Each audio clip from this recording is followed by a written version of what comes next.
Hello friends, কেমন আছো তোমরা সবাই? আশা করি সবাই খুব ভালো আছো। তোমাদের ভালোবাসায় আমিও খুব ভালো আছি। তো আজকে একটা বিশেষ কারণে আমি এই ভিডিওটা করছি। ন্যাচারাল ভিডিও, নর্মাল এমনি আমি ভয়েস দিয়ে ভিডিওটা করছি তোমাদের সাথে শেয়ার করব বলে।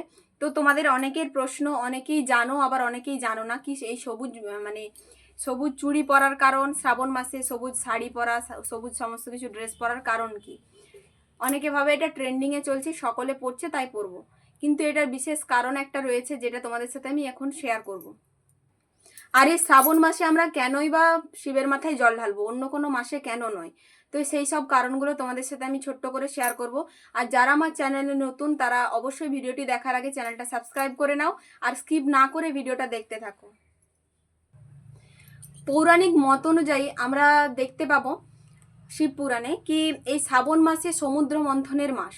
তো এই শ্রাবণ মাসে সমুদ্র মন্থন হয়েছিল, তো যে কারণে মহাদেব হলাহল বিষ পান করেছিলেন। তো সেই বিষের জ্বালা শান্ত করার জন্যে সমস্ত সকল দেবতাগণ মহাদেবের মস্তকে জল ঢেলেছিলেন। তো সেই জন্য আমরা মর্তবাসী সেই বিশ্বাস, ধর্মীয় বিশ্বাস অনুসারে, ধর্মীয় বাঙালি মত অনুসারে মহাদেবের মাথায় এই শ্রাবণ মাসে জল ঢেলে থাকি। এই শ্রাবণ মাসে পাশে তো এতক্ষণ আমি তোমাদেরকে বললাম কি শ্রাবণ মাসে আমরা কেন মহাদেবের মাথায় জল ঢালি। এইবার আমি যে পয়েন্টে আসছি, যেটা বিষয়টা এখন খুব চলছে, এখন চলতি কথা কি কেন আমরা শ্রাবণ মাসে সবুজ চুড়ি পরবো, কেন সবুজ বস্ত্র পরবো, সেই সমস্ত নিয়ে। তো সেটার পরিপ্রেক্ষিতে আমি তোমাদেরকে বলবো, সবুজ রং একটা শান্তির প্রতীক, একটা মানসিক একটা ভালো দিক। সবুজ কালারটা হচ্ছে মহাদেবের খুব পছন্দের একটি রং। এই সবুজ রং আমাদের মধ্যে পজিটিভিটি নিয়ে আসে। যেহেতু আমরা কলির জীব, তো আমিও ঠিকঠাকভাবে এত কিছু জানি না, আমি যতটুকু জানতে পেরেছি ততটুকুই তোমাদের সাথে শেয়ার করছি। তো যেহেতু আমরা কলির জীব, তো আমরা নেগেটিভিটিতে আমাদের মধ্যে ভরা, তো একটু পজিটিভিটি নিজেদের মধ্যে আনার জন্যে আমরা এই সবুজ ধারণ করে থাকি শ্রাবণ মাসে।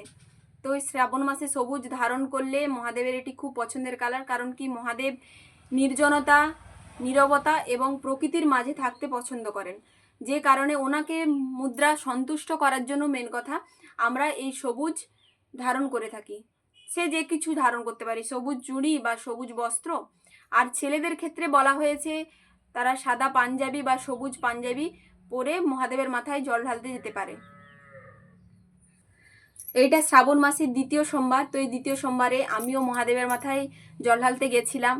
তো মনের ইচ্ছা জানিয়ে মহাদেবের কাছে আমি প্রার্থনা জানিয়ে মহাদেব এবং ওনার স্ত্রী শ্রী পার্বতীর মাথায় জল ঢেলেছি। তো দেখো আমিও সবুজ বস্ত্র ধারণ করেছি। তো ভিডিওটা যদি একটু ভালো লেগে থাকে তোমাদের, তো আমার ভিডিওটা তোমরা শেয়ার করবে।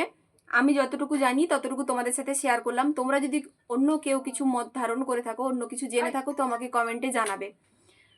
তো মাসে শ্রাবণ মাসে তোমরাও মহাদেবের মাথায় জল ঢালো, সকল মনের ইচ্ছা পূর্ণ হোক তোমাদের, এতটুকুই ভগবানের কাছে প্রার্থনা করি। তো সেই জন্যে আজকে আমিও জল ঢেলেছি। তো আমাদের পরম পিতা ভগবান ইচ্ছায় আমাদের আরও শস্য শ্যামলা হয়ে উঠুক, আমাদের এই সুন্দর পৃথিবী আরও সুন্দর হয়ে উঠুক, আর সমস্ত মানুষের মনে যেন পজিটিভিটি চলে আসে, এতটুকু তোমাদের কাছে প্রার্থনা করছি, ভগবানের কাছে, সকলের কাছে। তো এখন ভিডিওটা এই অবধি, নেক্সট ভিডিওতে তোমাদের সাথে আবার দেখা হবে। টাটা।